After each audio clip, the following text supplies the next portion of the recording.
26 ოქტომბრიდან გავიდა თითქმის 1 წელი. ეს 1 წელი ჩვენთვის საზოგადოებისთვის ძალიან მტკივნეული წელი არის. რამე თუ ჩვენ ვნახეთ პირველ რიგში და ეს ამ დღეებშიც არათუ გრძელდება, არამედ კიდევ უფრო დამძიმდა ისტერიული რეპრესიები. ხელისუფლებიდან, რეჟიმიდან ისტერიული რეპრესიები საზოგადოების წინააღმდეგ, მშვიდობიან საზოგადოების წინააღმდეგ, რომელიც ეცადეს, რომ გადაეყვანათ არამშვიდობიან სცენარებზე, მაგრამ ესეც არ გამოუვიდა რეჟიმს და ყველანაირად, ყველა ფორმით უდანაშაულო ადამიანების დაჭერებით, დაჯარიმებით, დაშინებით ცდილობენ, რომ ის პროტესტი, რომელიც გრძელდება, ის პროტესტი ჩაახშონ.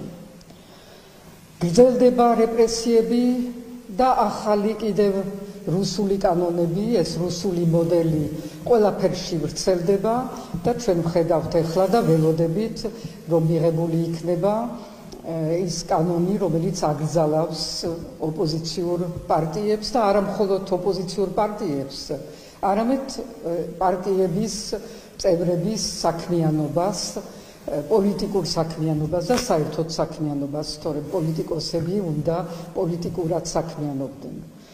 ეს არის კიდევ ერთი ეტაპი ამ პოლიტიკურ რეპრესიების და ამ რუსული სცენარის განვითარების, რომელიც ჩვენ ვნახეთ ამ 1 წლის მანძილზე, ბევრად უფრო აჩქარებულად, ვიდრე მოხდა თავის დროზე რუსეთში.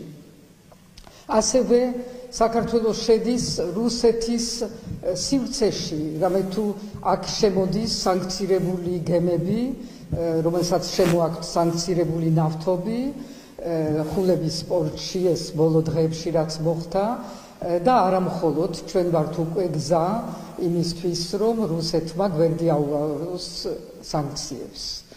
და ამითი საქართველოს ხდება ეს ერთგვარი ნაცრისფერი კრიმინალური ზონა, სადაც ყველაფერი შეიძლება მოხდეს.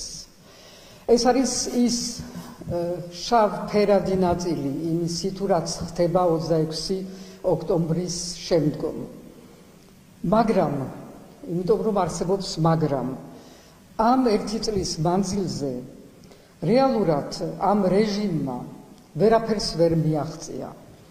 ვერ მიაღწია იმას, რომ დაერღვია ეს საერთაშორისო იზოლაცია, რომელიც გრძელდება და საქართველოს ვერ აღადგინა, რეჟიმმა ვერ აღადგინა, თორემ საქართველოს და საქართველოს მოსახლეობა არის კიდევ აღიარებული და ჯერ კიდევ ჩვენი პარტნიორები ცდილობენ და ეძებენ გზებს, თუ როგორ შეიძლება, რომ სწორედ მოსახლეობასთან არ შეწყდეს ის კავშირები, რომელიც შეიქმნა ამ ბოლო პერიოდში და რეჟიმი და მხოლოდ რეჟიმი დაისაჯოს.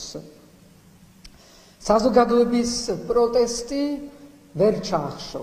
თუნდაც დღეს რაც ხდება და ჟურნალისტების და თქვენ აქ ბრძანდებით ჟურნალისტების მიმართაც ის დაკავებები, რაც არის სრულიად წარმოუდგენელი, იმიტომ რომ ესენი თავიანთ საქმიანობის დროს იქნენ სწორედ დაჭერილი და საქმიანობის გამო ეს არის ყველა კანონის დარღვევა, მაგრამ მაინც ვერაფერს ვერ მიაღწიეს და ქვეყანას ვერ მართავენ. ეს ქვეყანა აღარ არის მართული. ეს რეჟიმი არის რეპრესიული, მაგრამ ეს არ არის რეჟიმი, რომელიც მართავს ქვეყანას და რაც მთავარია, ჩვენ დღეს ვართ მოწმე იმისი კლასიკური ფორმით, თუ რა ხდება, როცა რეჟიმი ვერაფერს ვერ აღწევს და როცა მისი დასრულების ჟამი იწყება. ეს არის შიდა დაპირისპირდება, შიდა კრიმინალური გარჩევები, რომელიც რაც არ უნდა ვითომც ანტიკორუფციულად გაასაღონ, ეს არის შიდა კრიმინალური გარჩევები, ხან სროლით და ხან ციხის დამუქრებით და ხან რითი და ხან რითი, მაგრამ ფაქტი არის, რომ სრული უნდობლობა დაეუფლა ქართულ ოცნებას, ჩვენ შეგვიძლია წარმოვიდგინოთ თუ რა შიშიც არის დღეს გავრცელებული იმ ადამიანებთან რიგებში შორის, რომლებიც იყვნენ ამ ტენდერებში და სხვადასხვა გარიგებებში გარეულები და ეს ძალიან დიდი ნაწილი არის დღევანდელი ქართული ოცნების და მე არ ვამბობ პირველადი ქართული ოცნების, ეს არის დღევანდელი მათი სახე, შიგნით არის სრული უნდობლობა ერთმანეთის მიმართ და ბატონ ივანიშვილის და მისი უახლოვესი ადამიანების მიმართ და მათ შორის. არანაირი ნდობა, რომელიც იყო საფუძველი ამ ეგრეთ წოდებული გუნდის, აღარ არსებობს. ეს არის ის ბოლო ეტაპი, რომელსაც ჩვენ დღეს ვუყურებთ და უნდა ამას ჩვენ მოვემზადოთ იმისთვის, რომ შეიძლება კიდევ გაგრძელდეს ცოტა ხანი, ალბათ დიდ ხანს ვერა, მაგრამ ჩვენგან საჭირო არის გამძლეობა ამ რეპრესიების ფონზე, სოლიდარობა კიდევ მეტი, რაც არის ჩვენი ნამდვილად ყველაზე დიდი თვისება და ამას ვაჩვენებთ ყოველდღიურად. 26 ოქტომბერი დადგება და იქ ჩვენ ყველანი ვიქნებით ერთად, იმიტომ რომ კიდევ ერთხელ გამოვხატოთ, რომ პროტესტი არ ქრება, რომ სოლიდარობა არ ქრება და საქართველო მუდმივია.